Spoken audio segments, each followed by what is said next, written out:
નમસ્કાર મિત્રો, સ્વાગત છે આપ સર્વનું તમારી પોતાની યુટ્યુબ ચેનલ વિદ્યાશાળામાં ધોરણ 8ની નવી સ્વ અધ્યયન પોથીના ભાગ નંબર 5ના ગુજરાતી વિષયના પાઠ નંબર 14 સાકરનો શોધનારો તેમનું સંપૂર્ણ સોલ્યુશન આપણે આ વિડીયોની અંદર જોશું। તેમની સ્વ અધ્યયન પોથીનું પોસ્ટર પણ અહીં આપેલ છે, જે તમે અહીં જોઈ શકો છો। તેમની અધ્યયન નિષ્પત્તિ પણ અહીં આપેલી છે, જે પણ તમે અહીં જોઈ શકો છો। શરૂઆત કરીએ પ્રશ્ન નંબર 1। આ એકમનો સાહિત્ય પ્રકાર એકાંકી એટલે નાટક છે। આવા અન્ય ગદ્ય સાહિત્ય પ્રકારો તમારા શિક્ષકની મદદથી લખો।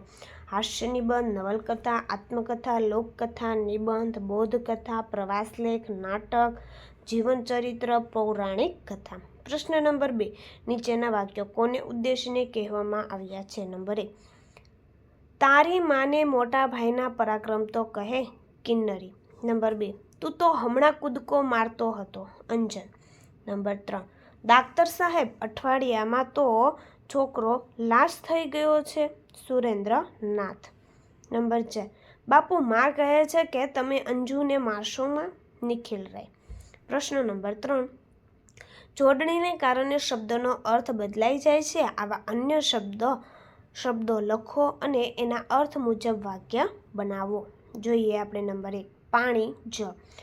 વાક્ય, નદીમાં પાણી ઠંડુ છે, પાણી હાથ, સીતાના પાણીમાં માછલી છે। નંબર 2, ચીર તો વસ્ત્ર, ભગવાનની મૂર્તિને આજે સુંદર ચીર પહેરાવ્યા છે અને ચીર તો લાંબુ, દાદાજી તંદુરસ્ત અને ચીર જીવન જીવ્યા। નંબર 3, સારું ને માટે, છોકરો પોતાની બહેન સારું પાણી લેવા ગયો અને સારું તો સુંદર, ગામનું બસ સ્ટેશન ઘણું સારું છે।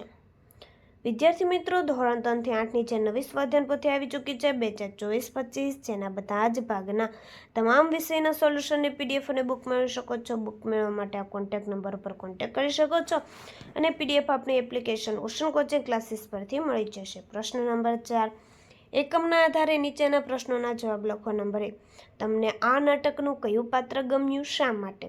તો મને આ નાટકમાં કિન્નરીનું પાત્ર વધારે ગમ્યું, કારણ કે તે તેના ભાઈ જોડે મીઠો ઝઘડો પણ કરે છે, સમય આવે તે પિતાજીની સામે અંજનનો પક્ષ પણ લે છે અને અંજન બીમાર હોય છે ત્યારે તેની સેવા ચાકરી પણ કરે છે। નંબર 2, અંજનથી શાહીનો ખડિયો કઈ રીતે ઢોળાઈ ગયો?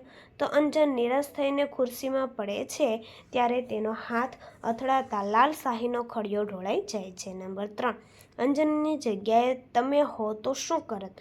અંજનની જગ્યાએ હું હોત તો હું પણ શાહીના ડાઘ સાફ કરવાનો પ્રયત્ન કરત અને ડાઘ સાફ ન થાય તો ઘરના વડીલોને જાણ કરીશ। નંબર 4, નિખિલ રાયને અંજનની કેવી પ્રવૃત્તિઓ ગમતી નથી? તો નિખિલ રાયને અંજન બારીના કાચ ફોડે, દવાની બાટલી ફોડે, શાહી ઢોળે, કપડાં ગંદા કરે, આખા ઘરમાં ડાઘા પાડે, ટેબલ પર નાચ કરે, પોતાના બૂટ નોટબુક સાથે મૂકે, ચોપડી ગમે ત્યાં રખડેલી પડી હોય, ધોયેલા અને ગંદા કપડાં એકસાથે મૂકેલા હોય, આવી પ્રવૃત્તિઓ ગમતી નથી। નંબર 5, અંજન કેવી વ્યથા અનુભવે છે? તો અંજનને એના પિતા એનું મનગમતું કામ કરતા સતત ટોકતા રહે છે અને વઢે છે। તે અંજન પાસેથી પૈડું, ભમરો, લખોટા જેવા રમવાના સાધનો લઈ લે છે, આથી તેનો આનંદ મળી જાય છે। આ રીતે અંજન વ્યથા અનુભવે છે। પ્રશ્ન નંબર 5, નીચેના વાક્યોમાં લાગુ પડતો રૂઢિપ્રયોગ કૌંસમાંથી શોધીને લખો। નંબર 1, તરંગી વ્યક્તિનું મન કોઈ જગ્યાએ સ્થિર રહેતું નથી, તો મન ભીતોમાં ભમવું। નંબર 2, માનસિક રીતે અસ્થિર લોકો વાતમાં ગુસ્સે થઈ જાય છે, મિજાજ ગુમાવવો। નંબર 3, સજ્જન માણસો નાની વાતો ધ્યાનમાં લેતા નથી, આંખ આડા કાન કરવા। નંબર 4, રાત્રિના અંધકારમાં શેખ અબ્દુલને અજાણી વ્યક્તિના શબ્દો સંભળાવવા લાગ્યા, કાને અથડાવવું।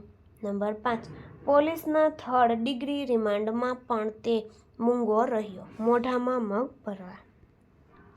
પ્રશ્ન નંબર 6, પાત્ર પરિચય આપો। નંબર 1, નિખિલ રાય। તો નિખિલ રાયનો એ પાત્ર પરિચય અહીં તમને આપેલો છે, જે તમે અહીં જોઈ શકો છો તેમનો જવાબ। નંબર 2 છે અંજન, તો અંજનનો પણ અહીં પાત્ર પરિચય તમને આપી દીધેલો છે, જે તમે અહીં જોઈ શકો છો। ત્યાર પછી નંબર 3 ઉપર છે કિન્નરી. તો કિન્નરીનો પણ પાત્ર પરિચય અહીં આપેલો છે. પ્રશ્ન નંબર 7, મને શું થવું ગમે? 10-12 વાક્યો લખો. મને ક્રિકેટ થવું ગમે. ક્રિકેટ એવી રમત છે જે ખેલદિલીની ભાવના જગાડે છે. ક્રિકેટના મેદાનમાં ચોગ્ગા અને છક્કા મારીને મારે પ્રેક્ષકોના દિલ જીતવા છે.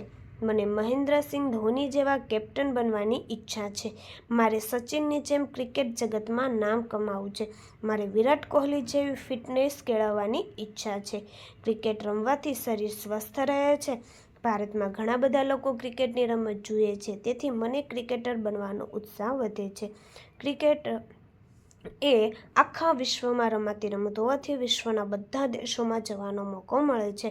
ક્રિકેટર બનવાથી ઘણા બધા આર્થિક લાભ પણ થાય છે.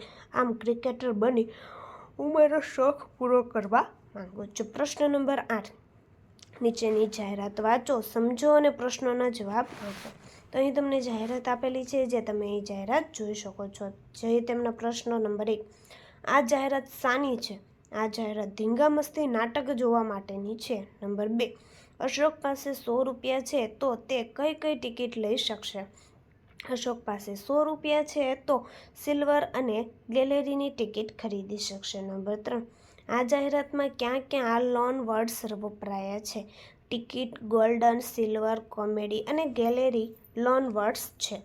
નંબર 4, તસ્લીમા હિંમતનગરમાં સાંજે 6 વાગ્યા સુધી રોકાવાની છે.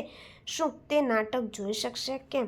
તો તસ્લીમા આ નાટક નહીં જોઈ શકે, કારણ કે નાટક જોવાનો સમય રાત્રે 9 કલાકથી છે. નંબર 5, આ નાટકમાં કરુણ પ્રસંગો નહીં હોય એવું શા પરથી કહી શકાય? આ નાટક કોમેડી, રહસ્ય અને મસ્તીથી ભરપૂર છે અને તેનું નામ પણ ધીંગામસ્તી છે, માટે આ નાટકમાં કરુણ પ્રસંગો નહીં હોય. તો વિદ્યાર્થી મિત્રો, ફરી આપણે મળીશું જે બીજા વિષયની નવી સ્વ અધ્યયન પોથીના સંપૂર્ણ સોલ્યુશન સાથે. આ વિડીયોની લિંક તમે તમારા મિત્રો દોસ્તોને જરૂરથી શેર કરજો, જેથી તે લોકોને આ સોલ્યુશનનો લાભ મળી રહે.